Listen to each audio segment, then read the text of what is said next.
was like, oh my gosh, he's a school shooter, he's gonna kill himself, because in my mind, that's what school shooters have done. They've killed themselves after. So I yelled in my talk to text, Ethan, don't do it, because I thought he was gonna kill himself. It was an unprecedented trial with a groundbreaking verdict. Jennifer Crumbley, the first parent in American history to be criminally charged for a mass school shooting committed by their child. This is a full recap of the trial from beginning to end. Welcome to Sidebar, presented by Law&Crime. I'm Jesse Weber. We have covered so many high-profile and important trials here on Sidebar and Law&Crime. That's a given. But I will tell you, when you think about the impact, the repercussions, what the verdict can mean in a trial, the Jennifer Crumbley case could really result in significant changes in our society. And I say that because Crumbley is the first parent in American history to be charged for a mass school shooting that their child committed. Let me rephrase that. Her and her husband charged, because her husband, James, is set to go to trial next month. And it was ordered that they be tried separately. You'll see why. And each were charged with multiple involuntary manslaughter counts after their son opened fire inside of Oxford High School in Michigan on November 30th, 2021, killing 4 students and injuring others. Now, the shooter himself entered a guilty plea, set to serve a life sentence. But here was the idea. Here's the concept. The prosecution contended that the Crumbleys are responsible for what their son did because they purchased him the gun that he used in the attacks only days before. They ignored warning signs about their son's mental health, mental well-being. And when we say a charge of involuntary manslaughter, we are talking about a prison term of up to 15 years. Jennifer Crumbley faced 4 involuntary manslaughter charges for each of the victims. So let's do a full trial recap. Now, we're not going to be covering every witness that testified and everything they said, but what we are going to do is giving you the big points, okay? Now, of course, we have to start with the opening statements, right? Each side laying out what to expect at this trial. By the way, openings and later on closing arguments, they're not evidence, but they're a guide for the jury. So here we go. First up, the prosecution, and here is them laying out the actual law. So how can she be held responsible when her son pulled the trigger? And the answer is, she's not charged with murder. She's charged with involuntary manslaughter. You see, murder it's an intentional killing. Involuntary manslaughter, by definition, is unintentional. It's rooted in negligence. You've heard Judge Matthews tell you that every crime is made up of something called elements. This is no exception. You're going to learn that involuntary manslaughter is committed when someone's acts or their failures to act or their failures to perform their legal duty were grossly negligent, and that gross negligence was a cause of death. A cause of death, not the cause of death. And that's very important because, as you've heard, and you'll hear it again and again in this trial, that in a case such as this, when somebody else was a cause of death, the person who was grossly negligent can and still will be held responsible. That is, if the person who pulled the trigger, if the shooter in this case, his act was reasonably foreseeable to the defendant. To the defendant, specific to her, not to everybody else in the world, not to a stranger, not to a teacher, but to his mother, one of the 2 people in the world who raised him, who lived with him for 15 years, one of the 2 people in the world who had all the information necessary to put that drawing into context. So what's gross negligence? You will learn that it is a willful disregard of danger. In other words, this shooting was foreseeable. And there are 2 theories here presented by the prosecution. One is that Crumbley was grossly negligent in how she stored the gun and the ammunition, giving her son easy access to this. And number 2 is that she failed in her legal duty to control her son. Now, in the opening statement, Prosecutor Marquise talks about one of the most important events in this case, when Jennifer and James Crumbley were called to the school on the day of the shooting, just hours before their son opened fire, when the school alerted them to these disturbing drawings from the shooter. Drawings of the gun that they purchased for him and that he would eventually use in the shooting, along with an illustration of blood and the words, "Help me, my life is useless, the world is dead, and blood everywhere." The 2 people in the world with all of the information all of the background to put this drawing into context with James and Jennifer Crumbley. And you will learn that in that meeting, they didn't share any of it. They didn't say anything about the fact that that firearm was identical to the 6-hour 9mm, identical. They didn't mention how that gun was stored. They didn't mention anything about his increased mental distress. You'll learn that after the meeting, when they left, they didn't embrace him. They didn't stop by the house to look for the gun. You'll learn never once did they ask their son, where's the gun? They did nothing. They didn't do any number of tragically small and easy things that would have prevented all of this from happening. So not only did they not tell the school about the gun they purchased for him, which is an important fact, you know what else they didn't do? They didn't take him out of school that day. Another important, although you will see, disputed fact. We're going to get into that. Okay, so that was a portion of the prosecution's opening statement. Here's the defense attorney, Shannon Smith, and she started in a rather unique and interesting way. Band-Aids don't stop bullet holes. And that's what this case is about. It's about the prosecution attempting to put a Band-Aid on problems that can't be fixed with a Band-Aid. Those are Taylor Swift lyrics, by the way, if you're not familiar. And she said that she had been listening to Taylor Swift's song.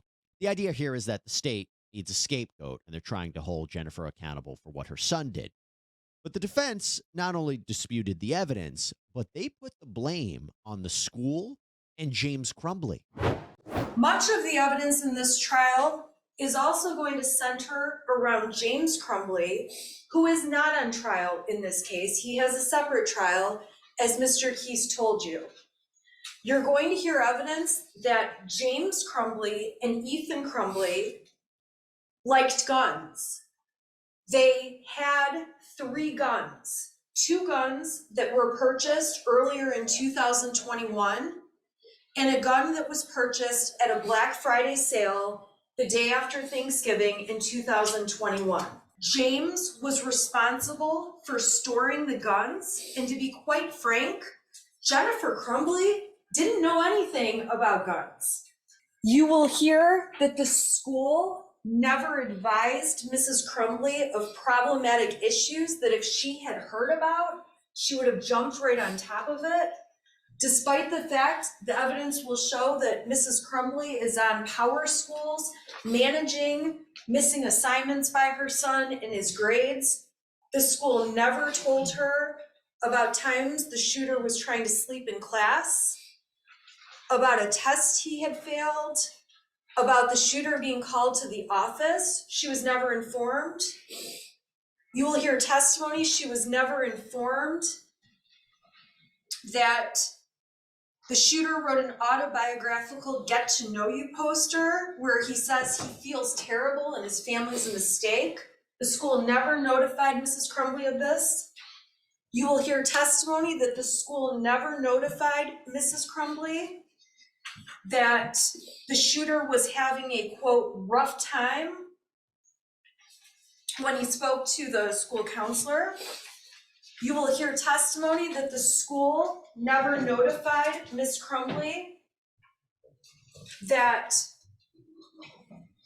previous work found in the shooter's files showed that it leaned a little bit towards the violent side. At the end of the day, we ask that you pay attention to the evidence that Mrs. Crumbley knew.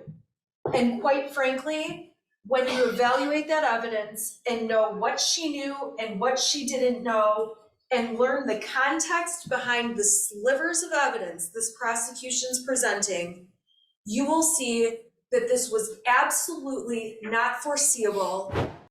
Big theme here.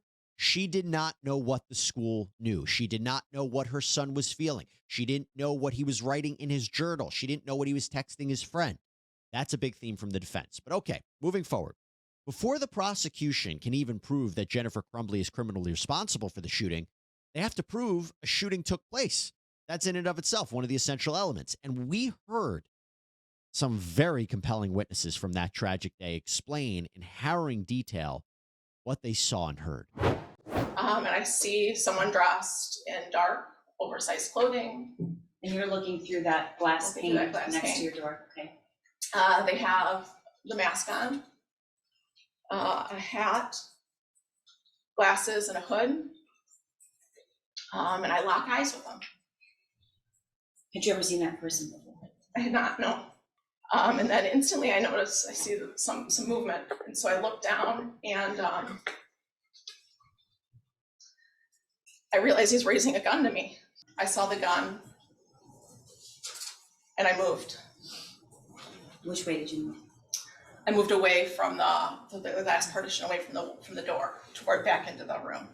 Okay, you just described, you saw something in your peripheral vision, you looked up, you locked eyes. I locked eyes. He didn't hesitate.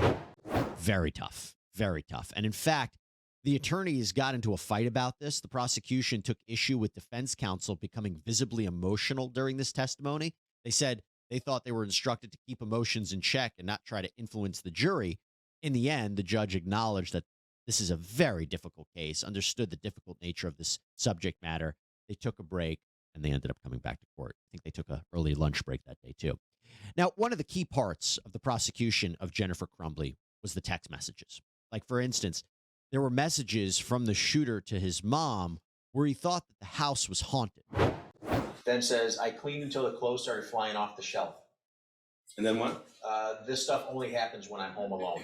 Okay, it's March 20th, 2021 at 2:34 p.m. Correct. And this is the same date and time. Yes, it is. And what did you write? I picked the clothes back up though. Okay, it's March 20th at 2:34. Correct. And when was the next response to that? By Jennifer was on the 22nd of March at 8:17 p.m. The more the prosecution can show that the shooter had hallucinations, that he wasn't quite right, and was seemingly being ignored by his family, the better it is for their case. I mean, she doesn't even respond back to her son in a timely fashion because prosecution will say she was preoccupied with her own stuff, not addressing his mental health issues. But the text got worse. For instance, listen to what she wrote her son after the school found out he was researching ammunition the day before the shooting. So November 29th at 11:53 a.m. This is a few minutes after she listened to the voicemail. What did she write to her son? She says, seriously, 2 question marks, looking up bullets in school, question mark, question mark. And then what did he write? Completely harmless. Teachers just have no privacy. They said, I'm all good. She responds with, LOL, I'm period, not mad. You're not, you have to learn, not period, 2 period, get caught, period. That's a bad one. That's a bad one. You have to learn not to get caught. Prosecutors arguing that this is what she writes to her troubled son, looking up bullets, doesn't care, almost endorsing his behavior. Now, she will later say that this was kind of an inside thing between them, that she was kind of a troublemaker herself. But when the shooting happened, talking about text messages, look what she texted her son and boss. November 30th, 2021 at 1:18 p.m. Did she respond to the message that he sent her at 12:42? Yes. What did she write? She said, I love you too. Then says, immediately after that, you okay? Then 4 minutes later, she says, Ethan, don't do it. You said she sent a message to her boss, Mr. Smith. Yes, she did. We'll go back to exhibit 126. What did she write him at 1:23 p.m.? 123, she texts, the gun is gone and so are the bullets. And then what did he respond? He responds with, I'm praying everything is okay. And Jennifer says, OMG, or oh my God, Andy, he's going to kill himself. He must be the shooter. Prosecution arguing knowledge. It's all about knowledge. She knew what her son was capable of. She knew what was happening. She wasn't surprised by this. Now, the defense will say, don't do it. Doesn't mean don't kill people. It means don't kill yourself. And that's an interesting point we'll talk about a little bit later, too. But let's actually address the testimony of Nicholas Ejak, the former Oxford High School Dean of Students. And he explained to the jury about that meeting that he had with the Crumbleys the morning of the shooting regarding that drawing I mentioned. And he testified how he told the Crumbleys that they should get the shooter counseling. But he said that they decided not to take their son home, that he would have to walk home and remain alone because they had to go to work, which, by the way, for Jennifer was problematic because there was testimony from her boss that indicated if she needed to take time to be with her son, she could have. But again, the idea here is that she was too preoccupied with work. Now, the school thought leaving him alone was not a great idea, so apparently they all agreed that he should stay in class. Now, remember, the school claims they didn't know about the gun the Crumbleys bought him, that if they knew that, things could have changed. They maybe would have said, you got to take him home. He can't stay here. But Ejac also testified that he never checked the shooter's backpack, which contained the gun that he would use in the shooting. Said there was no reasonable suspicion to check and that there was no need to discipline him. Listen to Crumbley's attorney question Ejac about this stuff. Not only was he looking up the bullets, but that when she reviewed his previous work that he's completed, it leans towards the violent side, correct? That's what it says, correct. Did you go and ask Ms. Kubina to provide you some of the work he completed that appeared violent? I did not do that as it wasn't necessary. So it was not necessary for you to specifically speak with Ms. Crumbley in any way about the bullets, drawing, or research. It was not necessary. Did you ever talk to Mrs. Crumbley that there was an indication from a teacher that her son had prior work that leaned on the violent side? During the meeting that we had on the 30th. You're saying you discussed... We discussed that during the meeting we had on the 30th. But at that time, you didn't even have the violent leaning materials, correct? That is correct, yeah. And you didn't show her any of the examples that you would say would be violent leaning materials? I didn't have those to show her, no. At no point in time did you believe that Mrs. Crumbley's son posed a threat to the school? He did not pose a threat to the school, no.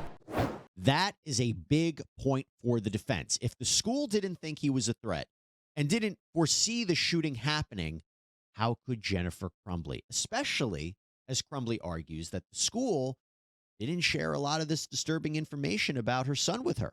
Now, a big theme for the prosecution was that Jennifer Crumbley was ignoring the warning signs, right, regarding her son because she was too busy thinking about herself and she missed something, that she was distracted with her hobbies like horses and her work and her affair. Yeah, she was having an affair with this guy, Brian Milosh. He testified, too, in this trial. And what he did was really help the prosecution's case to try to show Jennifer knew or should have known her son was a danger. The morning of November the 30th, 2021, do you recall receiving a message from Jennifer Crumbley?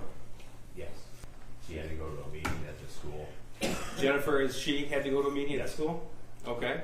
And what happened? Tell me what happened next in the conversation. It was that something with Ethan. And, Her son? Yes. Okay. And was worried he was going to do something dumb. So you knew that they had got him that handgun by the time that Jennifer messaged you on November the 30th that she was afraid her son was going to do something? Yes. Okay. Now, when she sent you that message, November 30th, what was your response? I asked where the firearm was. And why did the firearm click in your head at that point? That's with my background and everything. It's like I know that would just be if something was going to occur, that would be produce just immediate irreparable damage. And what was Jennifer's response to that? That it was in her vehicle. Okay. And what did you think about that? I said that wasn't a good place. It's not. It should not be there. So he had the good sense to know to worry about the gun. Jennifer didn't and never did anything about it. And then there is what Jennifer said to him after the shooting. Jennifer Crumbley wrote what at just after midnight on December the 1st, 2021. Agreed. I failed as a parent. I failed miserably. And then what does she say regarding the charges she might be facing? they're saying involuntary manslaughter. Can you read us, please, what was deleted from Jennifer's phone? We're on the run again, helicopters, not sure where to message you.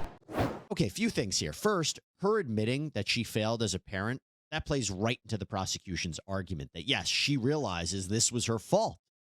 Then the prosecutors say she and James fled from authorities when they were apprehended at an art studio in Detroit. The idea here is they ran because they knew they committed a crime. They knew they were in trouble. It's called consciousness of guilt. The defense suggested that the Crumbleys were never on the run from law enforcement. They were never trying to escape justice, that they were escaping all the media attention, and that they were always going to turn themselves in. And I will just say, from a personal point of view, I never believed that this was the biggest issue in the case. It would have been different if there was a murder and you're trying to find out who did it and someone flees the state. Then you could say, oh, that's the killer. Why would that person flee if you did nothing wrong? Here, even if you accept that they ran away, doesn't really mean that they're guilty of involuntary manslaughter. It's not about identity. It's not about intent. It doesn't go to the heart of the analysis of whether they acted negligently before the shooting. So for me, I was never sold on that aspect of the case, although the jury accepting that they ran away doesn't really hurt the prosecution's case. But I want to talk real quick now about the testimony of Detective Timothy Willis from the Oakland County Sheriff's Office, because he read the shooter's journals and listened to these absolutely disturbing writings. But let's remember, no evidence that Jennifer saw this. The shooter writes, I have zero help, as you can see on bold, for my mental problems, and it's causing me to shoot up the school. I want help, but my parents don't listen to me, and I can't get any help. My parents won't listen to me about help or therapist. The shooter writes, I want to shoot up the school so badly. Soon, I'm going to buy a 9mm pistol. Shooter writes, I'm about to shoot up the school and spend the rest of my life in prison. Do you have any evidence to believe that Mr. Crumbley or Mrs. Crumbley saw the journal? No, if I had evidence of that, I imagine the charges would be different. If you had evidence they saw the journal, the charges would be different? Yeah, murder, Okay. I would imagine.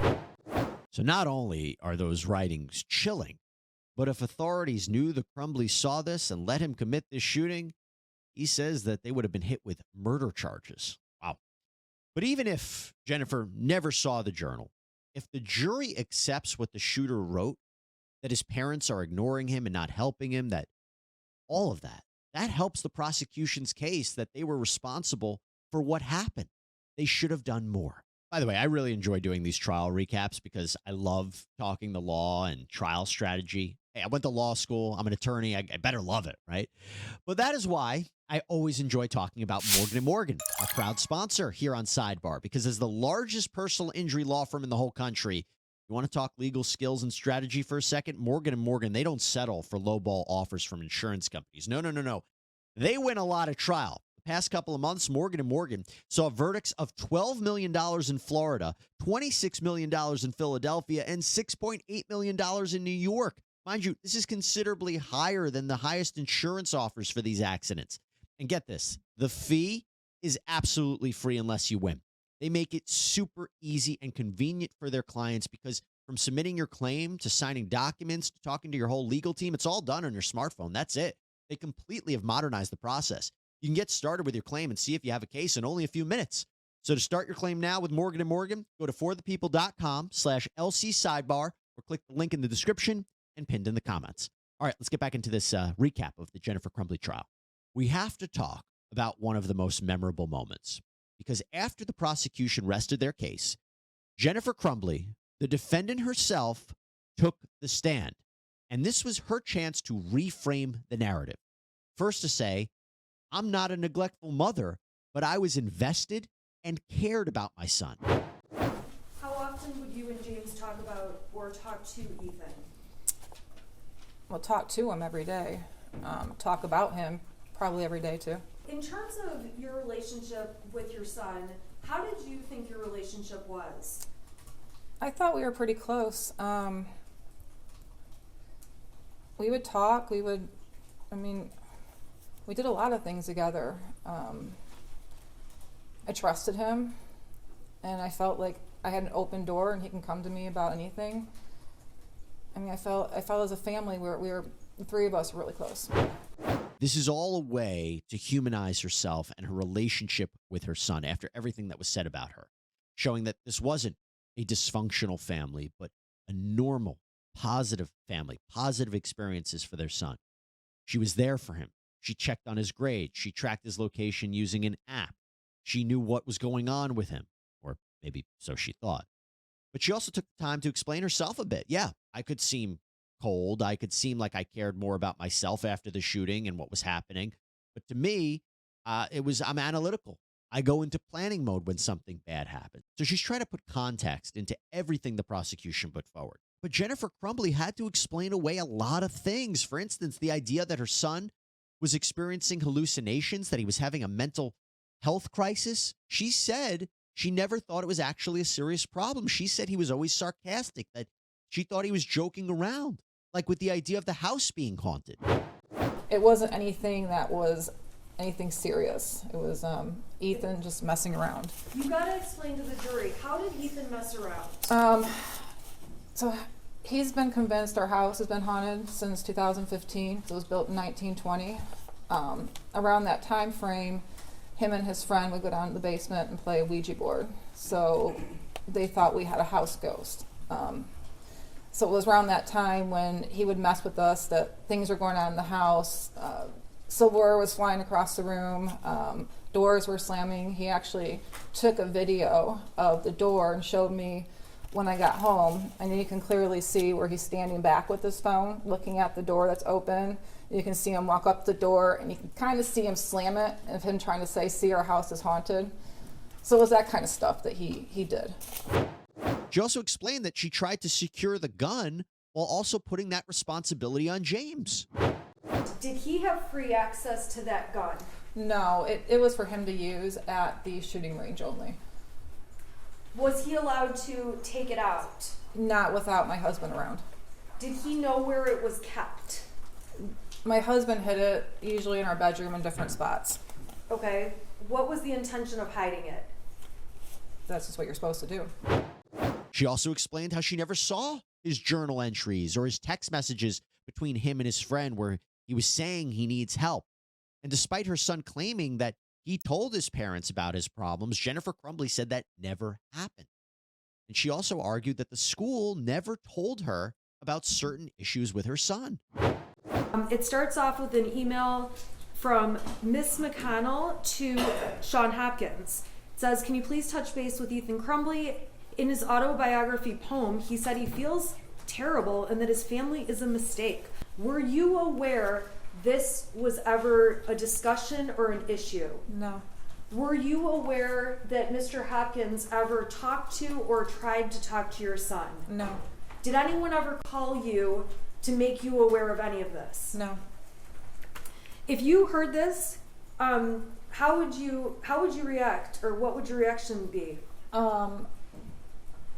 I'd be definitely concerned why he feels like his family's a mistake and he feels terrible. So that would be a concern to me. Okay.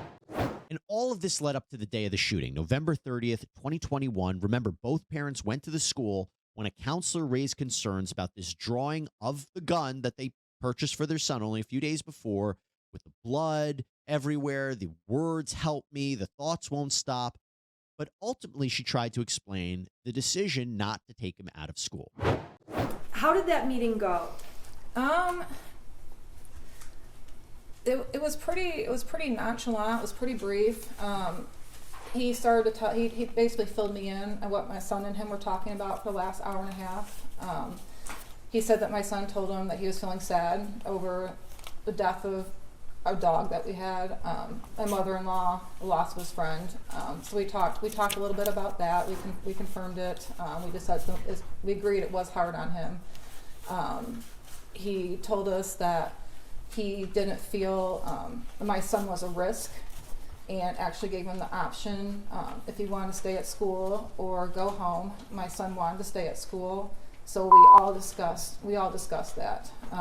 Did you feel like you were taking the position of, I am leaving him at school whether he can be here or not? No, absolutely not. I thought the advice that they were giving us was the a good advice. We talked about him being sad, and then he said being around peers usually helps.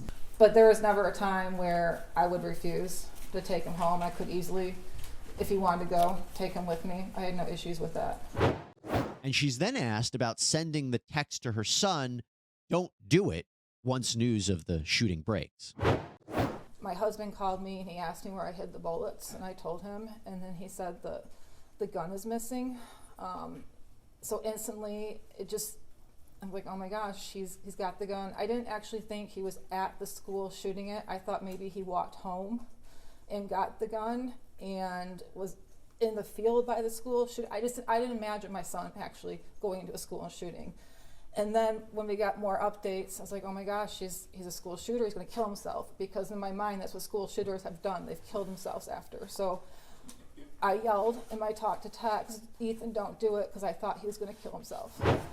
And at the end of her direct testimony, Crumbley provided one final crucial statement. In some of the messages the prosecution admitted, you say that you failed as a parent.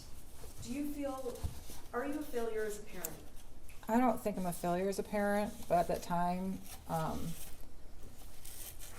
I guess I felt bad that Ethan was sad at those things, and I guess I don't know, I just felt like I failed somewhere. Do you believe that you knew or had reason to know your son was a danger to anyone else? No. Of course, I look back after this all happened, and I've asked myself if I would have done anything differently, and I wouldn't have. If you could change what happened, would you? Oh, absolutely. I wish he would have killed us instead. Now, I've heard some criticism about that. Did she go too far saying she did nothing wrong, that she wouldn't do anything differently? Look, my perspective, she had no choice. If she admitted that she failed or made mistakes, she is basically playing right into the state's case. She is making the state's case for them. Speaking of which, let's see how Jennifer Crumbley did when she was pressed on cross-examination by the state, like about her reaction to her son's drawing of the gun in blood. You told us yesterday you found it, I think your quote was, a little concerning. I thought it was a gun. Yeah. What about the fact that it is identical to the gun that you got him for Christmas a couple days before? I mean, honestly, it looks like a gun to me. I didn't even notice. Well, you took a picture of the gun, you posted it on Instagram, you know what it looks like. I do, but I didn't analyze it. What about the "thoughts won't stop, help me"? Did that ring out to you? Yes, that was what was concerning to me.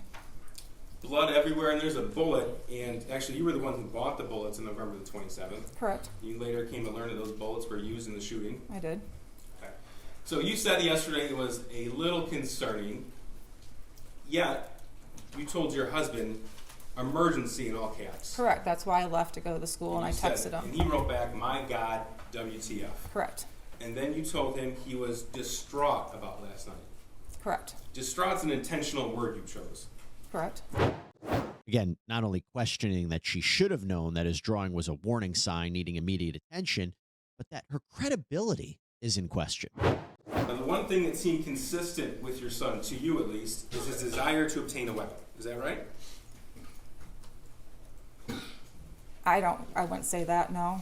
You didn't know about the 9mm? Oh, I knew about it. Okay. You didn't know about the 22s? I knew about them. And in fact, you posted on Instagram that he got himself a 22 Correct. in June of 2021. Correct.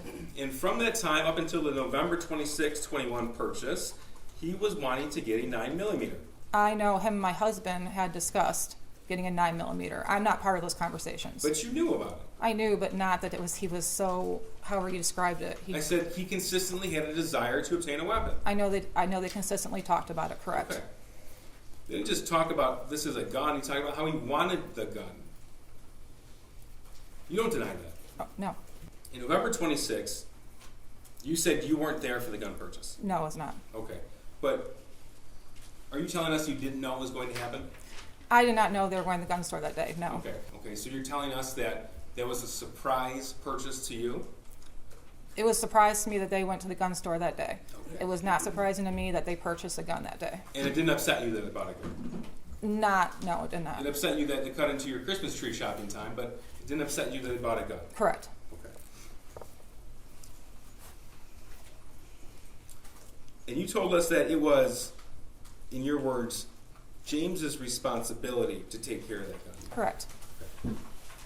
Now, you don't deny that, at least according to the cell phone evidence, the photographic and video evidence, you're the last adult to have possession of that gun. Correct. Okay. You were with him at the range on November the 27th. Correct. You saw your son shoot the weapon. Correct. You saw him shoot the last practice round before the shooting on November 30th. At the range? Yeah. Yes, correct. So in other words, she wasn't upset about him getting a gun. She didn't stop it. She was the last one to have the gun. She took him to the range. She was also pressed on her claiming that she was a helicopter parent, but was really too preoccupied with her own life, and then tried to be caught in these inconsistencies. Like she claimed, for instance, she took her son's phone away, but there was evidence that he recorded a video on his phone. That's a major issue of her credibility. But it was a rather short cross-examination. And I will tell you, look, from my perspective, it was necessary for her to take the stand, to explain away all of these bad facts. But for me, it kind of gave me pause. It kind of made me wonder about reasonable doubt here. It was important for her to explain that. Well, after she took the stand, the defense ultimately rested, and we had closing arguments. Closing arguments, the last opportunity to persuade this jury about your case. First up, once again, the state. She knew about the text messages in March that he was about a demon, throwing bowls, clothes flying off the shelf. She knew about the March 18th incident of waking up in his parents' bedroom and like he had way too much to drink and asking why he was in their room. She knew he had previously asked for help and to go to the doctor, and she laughed at him. She knew there were multiple guns in the home. She knew her son had been gifted a gun just a few days before the shooting. She had posted it on Instagram. But apparently, it's absolutely fine for all your Instagram friends to know that you got him a Christmas present with a 9mm handgun, but it's not okay or relevant to the people sitting in that room with that drum. She knew that that gun looked identical to the one in the drawing. She knew that the gun was accessible to him. She knew it wasn't stored properly. She knew that he was proficient with the gun. She knew he had access to ammunition. And she knew that her son was upset the night before. Okay, so that was a sample of the prosecution, and then there was the defense. Can every parent really be responsible for everything their children do? Especially when it's not foreseeable, and this clearly was not foreseeable to Mrs. Crumbley. Because there's no one in the world, including Mrs. Crumbley, who would have let a school shooting happen and let what happened on November 30th take place. Her son was not a risk, and Mrs. Crumbley relied upon it. This school also failed to even really look at the situation and tell her about things from the year before. They made it very clear that he was not in any kind of discipline issue, which is shocking to me and was shocking to Mrs. Crumbley, considering he's off topic looking at bullets in school. He's looking at a video in school of some kind of violent pictures, and then he draws a gun on his math paper instead of doing the math paper. So when school officials say, okay, this is really not a big deal, all we want is a counselor within 48 hours, Mrs. Crumbley took that as a very strong sign that things were fine. And once the closings wrapped up and the jury was given their jury instructions, they were sent off for deliberations. Now, during their deliberations, they had two questions. One was regarding the two theories presented by the prosecution. One, that Crumbley is guilty by reason of being grossly negligent, again, how she failed and how she stored the gun and ammunition. And the other is that she failed her legal duty to control her son. The jury members, they didn't have to be unanimous as to the two theories as long as they found at least one of those theories beyond a reasonable doubt.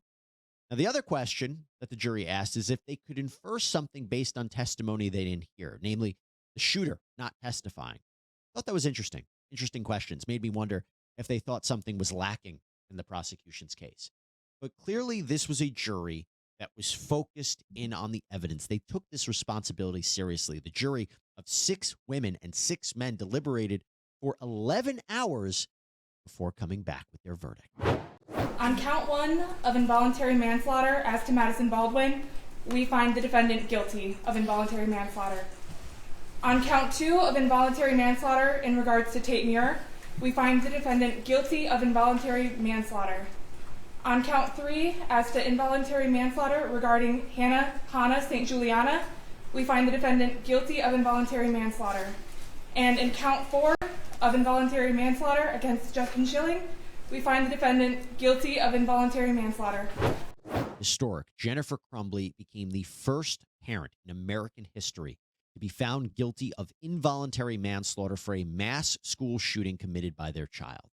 By the way, one of the jurors actually spoke to the media and said one of the deciding issues was the fact that she was the last person in possession of the gun before the shooting when she took him to that gun range.